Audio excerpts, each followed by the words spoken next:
Welcome to Fired Up with Foz, the show where I want to celebrate leadership, sisterhood, and the impact women are making in today's society. When real talk meets raw truth, stories that ignite change. I'm your host, Fozia Fazal, and every week we are going to meet inspirational women that are our champions and heroes right here on our doorstep, who are going to share insights into their career journeys, how they dealt with obstacles and barriers in life, and a chance to share their untold stories. We are going to get fired up, break the stereotypes, and keep it unapologetically real. You can join me on YouTube, TikTok, and Spotify to get fired up with Foz. Follow on the links below, like, comment, and subscribe. And remember, this podcast is not for me. It's to help you connect with other women and feel empowered. And we are going to touch on some hard-hitting topics that are affecting our society. And we are going to help you navigate your way through it. So grab your cuppa, chai, turn up the volume, and let's get into it. Let's meet a Chief Operating Officer. Vajiva, what a title. Words alone can't capture the impact she has made over the past 3 decades. A leader, a proud British Muslim with over 20 years of expertise in welfare to work programs, spanning every sector imaginable, from operational and contract management to marketing, project management, leading teams, mobilizing contracts, delivering winning bids. The list of her achievements is endless. Representing the West Midlands, she's not only an inspirational role model, but also a community champion, a woman with passion for fast cars. It's my absolute pleasure to welcome Aisha Ali. Right, Assalamu alaikum, Aisha. Wa alaikum salam, welcome to Fired Up with Foz. Welcome to the studio. How you doing? Really good, thank you. And yeah. Good to catch up with you after such a long time. Tell me about it. How long has it been? Wow, over a year? No. Over a year, yes. But how long have we actually known each other? Man, that is 6 years, 7 years. I'm trying to think. Was it back during the time of Youth Promise Plus? It was. Where were you? Because I was at working the council. For council, that's it. Were we in competition or? Were you not at the job centre? Yes. I'm sure we were working in collaboration. Yeah, and I think ever since that's all we've done. Yeah, we have collaborated almost on a lot of projects, we have, to be indeed. fair, and kind of just supporting people get back into employment and so on. But to be fair, the introduction I've done for Aisha is just not enough. And to be honest, I'd rather you take us all the way back to where it all first started, because was the vision of being a COO when you was a 10-year-old? Right, the vision of a COO. I think it rocked and trocked and cut and pasted a lot, to be fair. So going all the way back to where it came from. So growing up in the 80s in a very desi community. Yeah. You know when they say it's a village that raises a child, it takes a whole community in a village to raise a child. Yeah. I grew up in a community where it was all big brothers. Yeah. Every household was a big brother. Even if it wasn't brothers, it was the entire Baladri or the neighbourhood looking out for you, Absolutely. wasn't it? Yeah. Looking out for you or keeping a checklist of where you're going, what time you're going. So, unfortunately, my father passed away when I was very, very young. So my mum always had this fear that, what are people going to say? If my daughter's out, if they see her, what they're going to say. So in my days, after you finished school, most of my friends got married. Okay. Most of my cousins got married. What, straight after doing their GCSEs? Yeah, about 16, 17. So at the age of 16, 17, me not being married, it was a great achievement already. That's He was always that, wasn't it? You see those dramas when girls or boys say they want to marry somebody and the parents put on that heart attack, I'm about to die. So that was my moment when I said to my mum, I want to go to college. Mum was Tell me about it. You want to go to college? Asana khandana koi nahi kiya. That's not the dumb thing, was it? Chaudhry Par ke Hassan, like it was seriously that. It was about Chaudhry, this caste, what someone's going to say. But I was always very fiery. I was like, no, I want to go to college, and nobody stopped me. I want to go. Luckily, my 2 brothers were my pillars. They were like, they were my cheerleaders. I said, look, let her go. She wants to go to college. She wants to get an education. There's nothing wrong with that. But my mum was, that's it, you're done. That's college done. So fight, struggle, got to college. And do you even remember the time where I remember being the first to almost wear a pair of trousers. Absolutely. And it was the look, it was the office look you were trying to achieve with the long blouse. So you were fully covered. I'm thinking Islamically, I'm fully covered here. There's no issues. You got past your old man. But the moment someone saw you with a pair of trousers, like, hey, Jana Paniki, she's grown up hair. That's it. She's going to have a voice now. Absolutely. And I'm thinking, no, I just want a job. I've had a bit of an education. Now I want to go out and work. But it was such a big deal, wasn't it? Funny you say that. And it wasn't even my mother. And it wasn't even my brothers. It was the neighbours. Yeah. One door, but my mum, there's an auntie that used to live there. She used to see everything. Don't drop the names. They'll be coming for you. No. Oh, we might be related. Always the case. That as well, yeah. So auntie would always notice, and she's like, "Putter kya laya abhi hai?" It's like I'm fully covered. My mum hasn't noticed, maybe, but don't point it out. Yeah, I'm wearing a long shirt. It was more the Uncle G's for me. Really? Yeah. The aunties were like, "Yeah, do it." Mm-hmm. But was every Uncle G in the neighbourhood, in the Biladri. Yeah. So even when you got past your own parents, you were like, "All right. I'll take them off then." I mean, what was better, wearing a trousers or a skirt? Exactly. You know, you just couldn't win. You couldn't win. Absolutely. Yeah, and then I remember the July used to come on, you'd leave the house. Yeah. Get on the bus, and your scarf was back in your bag. Oh, bless you. I was always we had that fear. We had that fear. I don't think we were either brought up to understand the beauty of the hijab, the reasons for wearing the hijab. It was almost like, oh, your uncle's here, get your scarf on. And you're thinking, that's your Meram. That's an uncle I didn't need to put it on for. You know, we were brought up like that. It was more a culture thing. But you've hit the nail on the head. It was that we weren't taught what the hijab was about. It was almost, when people say hijab is an oppression, it's not an oppression. When you understand the hijab, it's a beauty. It empowers you. 100%. But as we were growing, it was culture. Yeah. Put it on. Exactly. You were absolutely right. You got to go to college. You got to wear a hijab. But when I wore a hijab, to start with, is because I had to wear it. I didn't understand it. Yeah. But later, and that's you're right. It comes off because you're wearing it because somebody's saying you have to wear it. Someone's telling you to do it. You don't know why. Explaining why. Yeah. And you're wearing it for somebody else and a whole community and not yourself. Yeah. But when I started actually properly wearing the hijab was when I went to university, and that was when I really understood the value.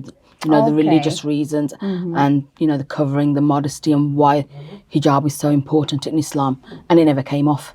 Right, but in college, you're right. You got on the bus. You were lucky you got to go on the bus. My brother dropped me off right outside the college door and then picked me up. No way. So, yeah, it wasn't that easy. So. But I guess my discovery for understanding the deen, the faith, and why I should wear the hijab, and I've always worn it and full coverage.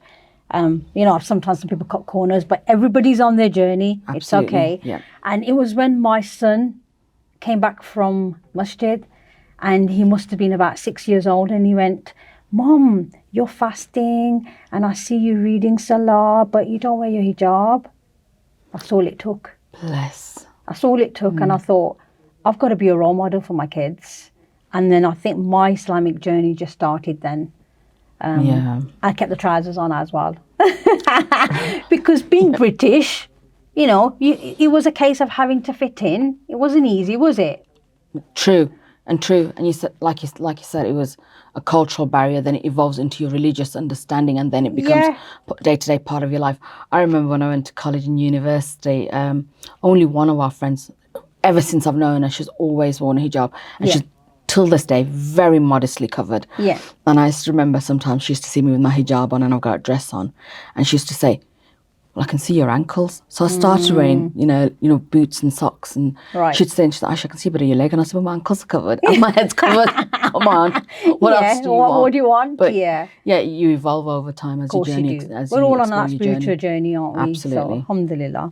But let's go back to, I guess, what are the challenges that you've had and the kind of jobs that you've done, being, a strong female, growing up in that era, having aspirations, because again, they were shut down for quite a few of us back then, were they not? Because you knew either you was going to get married, or you'd end up in Pakistan, or you'd be sitting at home and learning to sew. You didn't have many options, did you, back in that time? But yeah, share your journey in terms of what maybe your challenges were and the jobs you got into. Sure. My journey started very, very, very early on. When I was about 13, 14. Yeah. I used to be one of the ambassadors for my school, where I used to organise all the charity events. Okay. And I started doing charity events from like 13. My first ever sort of charity event was a fashion show. Right, but who inspired you to do that, or did you just see that off your own back? We had a charity come to our school to talk about Bernardo's and Oxfam. Okay. And they were they were collecting clothes and toys, and that kind of really fired something up inside me. There's more to life. I want to do something. I want to make a difference. And that's when I started doing sort of charity events. And I started my first event was a fashion show. Okay. I used to play the steel drums. Yeah. So my second one was playing this at a concert in school, playing steel drums. Right. And then my big one was when I was at university. We did a fashion show for Chechnya. Okay. So I always thought, I want to do something where it's about people. Yeah. So law was my sort of, I want to go down the route of becoming a barrister. Okay. I went through struggles through college and university to complete my degree. I didn't know I was dyslexic when I was at college. And I was almost labelled by my English teacher and law teacher as being somebody thick. Somebody who's not going to get through their A-levels. This is already getting me fired up now. We've just started. My law teacher was like, Aisha, you should consider another career. Law's not for you. Yet you were doing so well. And I was doing so well. But, at that point when she said, you can't do it, there's this thing inside me. You can't say to me, you can't do it. There's no such thing as you can't do it. Yeah. Did that get you in a rage and fire you up to want to do it? Or did you feel like it shut you down? First I thought, you know what? What's my options? I quit college. What happens? My mum's right. Let's get you back to Pakistan. Yeah. Get you married. So that wasn't an option? It was never an option. But it was never an option for me because like I initially said, I fought to get to college. Yeah. I wasn't going to fight to get to college to give up. Yeah. So I had to beg and plead. I begged and plead. I can still remember my English teacher, and my law teacher said, can you give me extra classes? And they both did. Oh, bless. And I worked that extra hard. Do you want to give them a shout out? Can you remember the names? So my law teacher was Mrs. Lola. Okay. And my English teacher was Mrs. Evans. Mrs. Evans and Mrs. Lola, thank you for that inspiration. And, really pushing Aisha, because that's got her where she is today. And I think it's people like that we've had in our lives and are so important, who are your mentors or your teachers. Sometimes it's not somebody at home, is it? True. It's people you meet in other circles that just spear you on, who fight your corner, believe in you. And it just gives you that edge, doesn't it? And you think, do you know what? I can do this. Because of their lived experiences. And that's so important. So I got through my sort of college, got through my A-levels, went to university, studied law. Right. I got a 2-2. Okay. I wanted to be a barrister. Right. No chance in hell with a 2-2. No. So I thought, what am I going to do now? And I love travelling. But you know what makes me laugh? The fact that you said you wanted to become a barrister or go into law. They're like typical, conventional careers that our parents pushed us in, didn't they? It was like either be a teacher, doctor or a doctor. Yeah, absolutely. Yeah, or mariti, lawyer, bansi. Actually, even if it was a case of going to nursing, if your daughter got into a nurse, your parents would go around saying, Doctor Banigi, doctor. They'd push you a couple of titles up because it was a big deal, wasn't it? Yeah. But funny enough, my dad actually didn't want us to go into that profession, because you knew you'd start off by washing backsides. Oh, bless you. Male backsides. So he was like, no, that's not happening. And then he never encouraged us to become lawyers, because we had half the Baladri who were doing dodgy stuff. Dear me, yeah. And you'd become by them, their so you'd advocates. be like, oh my God, either they're going to get locked up, or you're going to be supporting one of them, and you're thinking, no, that's not a career for us. So we didn't get encouraged to go into either of those professions. To be fair, it was encouraged by my family. My family were like, but my mum used to think, if you're studying law, you can do everything. Right. So the TV broke down. Can you fix it? Mum. What? How's that good? University kya jani hai? I'm studying law. not electronics, not mechanics. Yeah. Yeah. So, or if you had a letter, a bill or something that you had to sort out. Yeah. University kya jani hai? I'm studying law. It was like, everything to do with everything boils down it's to you because you've got an studying law. education now. You must be going there learning something now. Yeah. Now put it into practice. Exactly. Yeah. So my career so my education finished after law. I couldn't be a barrister. So the other option was to become a solicitor, go through my LPC route. So I thought I want to take a little bit of break and have a think about it. I used to love travelling. Right. But my mum was very strict. Okay. Like Bunday Castle, if you go out. Well, you say travelling, but did you only get as far as what? Oldham and Bradford? Didn't even get as far as that. So at university, we had this trip to The Hague. It was part of my degree. So my brother said, let her go. It's part of university. It's part of well, my geography is really shit. Where's Hague? Amsterdam. Okay. So my mum let me go to Amsterdam with university. Right. So every time there was a semester break in between our sort of studies, I'd say, Mum's a university trip. I have to go. So I started travelling from there. So I went to Cyprus, Palestine, I went to Egypt, all through saying to Mum it was part of university. Okay. So when I left university, I still had that drive and passion. I wanted to travel. So I said to my mum, I need to take a break and I need to decide what I want to do. So I applied to become an air stewardess. Okay. Yeah, so my mum thought, because it's a job, she forgot the part about the travelling.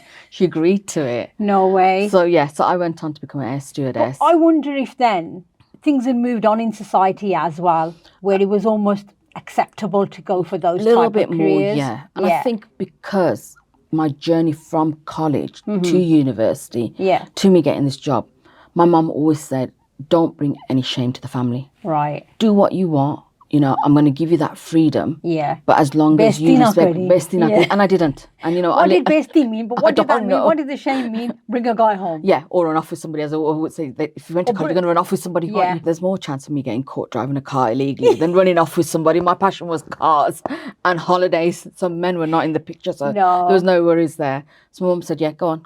I went off to London to become a cabin crew. Unfortunately, 9/11 happened. Okay. I think about 7 months into me securing my job as a stewardess.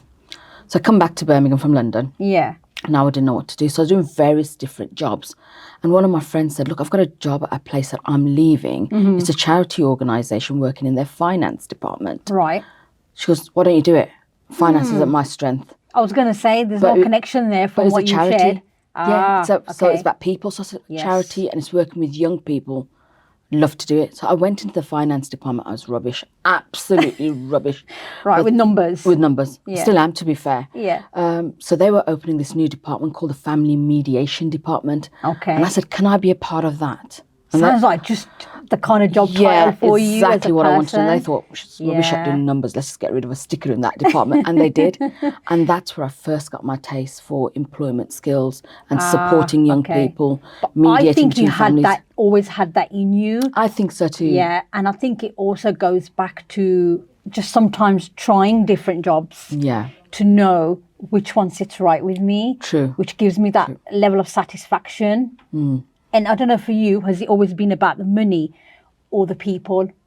Absolutely not about the money. The money and the title is a cherry on top. For me, it's about legacy. Always has been. Yeah. And I'm a firm believer, you know, Islamically as well. You know, what do you leave behind? Yeah. You know, you take your deen with you. It's your legacy that you leave behind when you've done something. Yeah. You want to be remembered for the good, right? Exactly. Yeah. Exactly. So I started doing this role as a family mediator, but a very junior role. Okay. It was a temporary role. Whilst I was doing this, a job came up with per temps. Right. So I took that role as a... I think that's when our paths would have crossed. Probably. You know? I was a lone parent advisor in Newtown. Right, yes. And this is talking years back. I'm talking almost 20 plus years ago. All right. Let's not give our age away now. Well, Come on. I was only about 8, 9 when I started. Absolutely.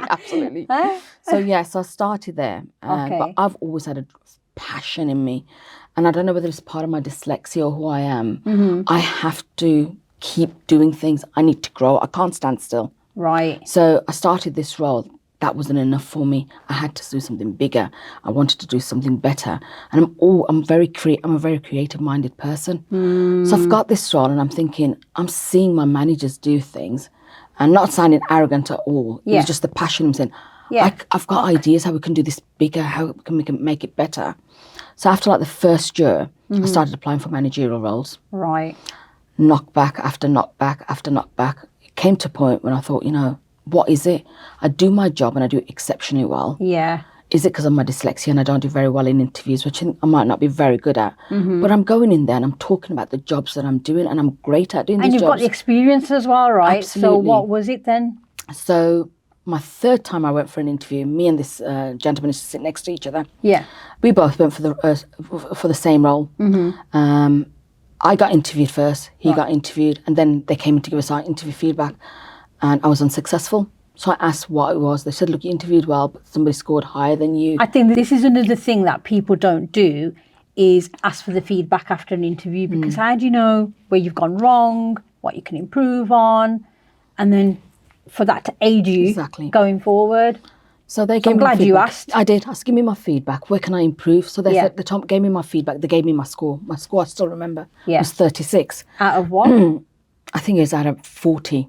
Okay. 36 out of 40. So my colleague who used to sit next to me, he went for his feedback. He was offered the job. So come back and said, Aisha got the job.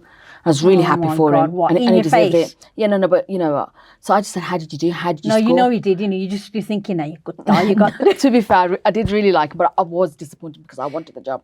So I said, how did you do? He goes, I scored 33. I said, sorry, say that again. He goes, I scored 33.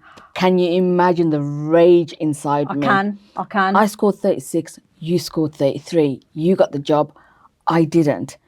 At the time, I was working for the company. What a fool for even sharing his scores in the first place. He didn't know. He didn't know my score, so he was just being honest because he believed he got it based on his merits. And fair to him, it's not his fault. So when he told me his score, I was enraged, but I didn't say anything to him. It's not his fault. There's no point getting taking it further with him. But did you take it to the top? I did. I used to have a mentor in the business at that time, and I went to that mentor and I said, look, this is what's happened. I've scored this and he's scored this, and my work ethic, so what was it? She did a bit of digging for me and came back and said the reason why I didn't get the job, because the director who offered him the job was an Asian gentleman and he thought he was a better fit than I was. Wow. Yeah, and that was the first time I'd experienced a male counterpart from a South Asian background, Muslim discriminating against. Absolutely. Yeah. Well, he clearly felt threatened, didn't he? I don't know what it was, but I can't see anything else, can you? All I've got to say, that was the one time when I felt, what do I do? I felt that was the lowest point I ever felt in my career, and I thought, I'm going to leave. Then I thought, no, what did I go through to get to where I've got to? I wasn't allowed to go to college. I had to fight to go to college. I had to fight to go to university. You're constantly for fighting, it again. Yeah, so I said, I'm going to go for it again. I went for the fourth time round. And I got the job. Wow. I was about to leave. Fourth time round, and I got the job as a manager. I rate you for not giving up. Thank you. And was he still He was still there. Right, he was still the manager. I got the job. So me now and my counterpart who got the job before me, we were on the same level. And I remember whenever we used to have events there used to be award ceremonies or charity events, they used to always invite me. And he used to always say, do you know why they invite you? And I said, no. He goes, for equal opportunities. You're the ethnic person. Oh, so the tick box. I was the tick box. I was the only female Asian Muslim manager ever in that business. In that organisation, right? Okay. So there was a. If I count on my hands ethnicity wise, I think there were maybe 3-4 ethnic managers. Right. Okay. I think 3 Asian women. I was the only Asian Muslim woman with a hijab. Right. I'm not going to say it was my hijab that was my barrier, because I've always felt my hijab being my strength.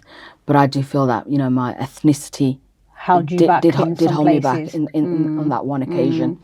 But after I got the role as a manager, I was put into this office in Nechells. Yeah. So I phoned my mentor and I said to my mentor, do you know what they've done to me? They've put me in Nechells. That's the worst performing centre. All the staff were made redundant. Someone put you there, do you think, to set you up to fail? No, that's what I thought, but it's how my life and my story begins now. It's a cliche. Right. Really? Yeah. So Aisha, what's the next part to this journey? Because I can just already feel excited about where this has taken you to the position you're in now. So tell us what happened. So let me tell you what happens at Nechells is what shapes the rest of my career. Okay. So I was told I'm going to Nechells and I was like, absolutely fuming. Why would you do this to me? Yeah. You've set me up to fail. It's a centre that's never performed. Right. All the staff have left, or they've, been made redundant, or they've lost their roles. The centre's been, ransacked. Yeah. So I found my mentor and I said, this is the first time I said to her, you silly cow, how could you do this to me? And these were her exact words. You're fired. yeah, I thought that's what she was going to say, you were fired. But her exact words of this, I haven't done this to you, I've done this for you. Okay. If you can turn... a bit of a twist absolutely, there. It's like, wow, come on then, here's the punch. She goes, if you can turn this centre around, you will have proven yourself. Okay. And that was it. For me, from that second onwards, it shaped my future. My vision, my resilience, and my leadership started from that moment. Okay. And that has now trailed all the way through to where I am today. Yeah, that's so what we new love team, to hear. new contract. And I was like, got my team together and I said, this centre has never performed. I've never failed. We are never going to fail. We're going to make this work. So this was a mindset shift almost. Absolutely. Absolutely. And I believe mind over matter is a real thing. So when I speak to even like the organisation I work for now is all women. Okay. Majority of our staff are all women. The ladies that we work with are all women. So was that deliberate, working for an organisation or female orientated, or you've just landed into the role? I've landed into the all women's organisation, but the charity sector was always my vision. Okay. I always said, between me and my sort of close friend, childhood friend, we always say we want to end our careers in a charity organisation. Oh, wow. How inspirational. Yeah, because you think, the corporate world, it's dog eat dog. You're constantly fighting and you do make a difference, but not as much as you can in a third sector organisation. Yeah. And we've always said our legacy will be a charity sector. I've worked and this is that 13-year-old Aisha who had that vision. Now in her 38, 48, yeah. Right, you've just knocked 10 years off now, haven't you? Making me sound like a buddy. The camera adds about 20 years, so let's knock 20 off. Yeah, so we always said we would finish our careers at charity sector. So alhamdulillah, I've got quite fortunate to have landed where I am today. Yeah. So when I speak to young people and some of my employees, I've got a couple of young employees, I always say to them, don't give up. If you've got a vision, don't give up. You will fall. If you don't fall along your path, you will never learn. No. People think and it's going to take time. I don't know about you. I kind of feel like with the next generation, the patience isn't there, or the pace is very much right. Dish that job, try the next one, which is fine. Sometimes it's good to do that, so you find your niche, but it's where the money's at. Yeah. Their agenda and thinking is sometimes a little bit different. However, you've shown a prime example there of your passion. Absolutely. But when you're young, I think it's good. I think it's good for you to chop, change, earn the money because you understand a lot. Yeah. You'll understand, especially when you're going up in roles, how much harder it is to earn that extra 10,000, 5,000, 20,000, whatever it is. And the skill set, surely. Exactly. Yeah. I think every time, you've done a different role, you've failed, you learned something new. But amongst all of that, you need to have your vision. You need to know what it is you want to achieve. So no matter what I did, ultimately, I always wanted to make a difference in people's lives, in a community, leave a legacy. And hopefully, inshallah, this is my opportunity to do that. Yeah, I think you've already done it. I think you've already made such an impact. I think there's a lot more to do. I hope so, but I think there's a lot more to do. And Naseem, who I work for, is an absolute inspiration to the community. She's somebody who I really look up to. Yeah. And to get to sort of her level, there's a lot of sort of learning left to do. So I wonder then, is it because you're surrounded by women, you're supporting women with this legacy, with the mission that you're on? Do you feel like you're raising the profile, not just of the organisation, but creating a platform for young women? There's always that stigma.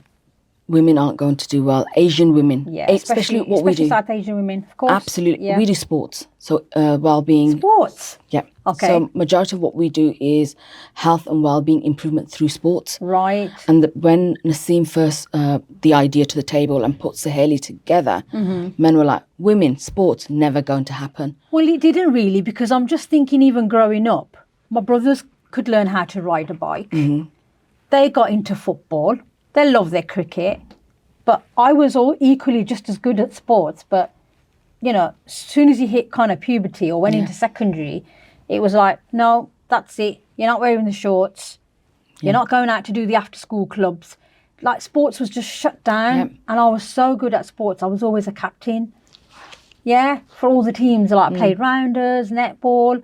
But I remember going into secondary school and mum and dad were a bit, sports, not the career. Yeah. They always associated to men. Associated it with men. Also felt we wouldn't have had that coverage, clothing-wise. You wouldn't get the recognition. There's no money in sports. It was all of that, wasn't it? But look where we are now. We've got females playing football. We've got female cricket teams. I follow this Pakistani young lady called Rabia on YouTube. She's a kickboxer in Pakistan, a very famous kickboxer.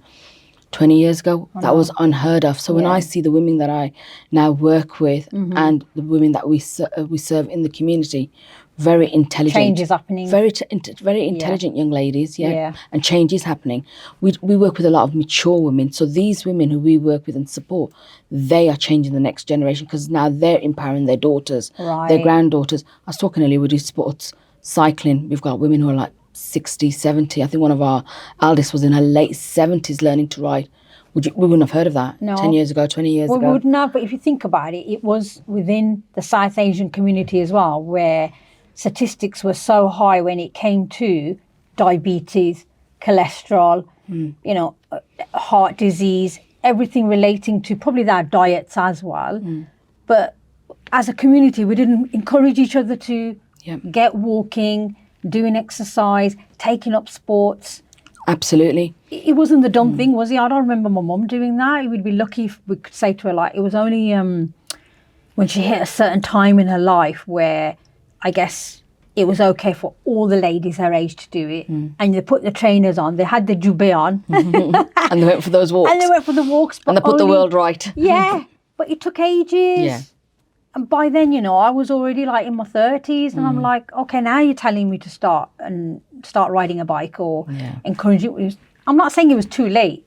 Look how late it did happen for our parents' generation. What do they say? Better late than never. Yeah. So better late than never. We're in a position now, the next generation and the generation after, we can empower. 100%. And there's a lot more. So if we look at when we were growing up and we wanted a career, we wanted to go into sports or we wanted to go to university, there were no role models. No. There was no women leadership. Enough. Not enough. No. And the few and far between that existed, they were almost, stereotyped.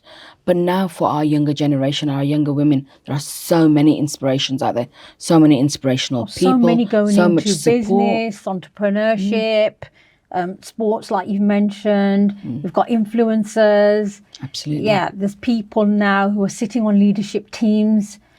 Women are making and breaking boundaries. Absolutely. And making that change. And you're right, it's never too late. And, I hope this session's going to inspire young women to want to go into different careers.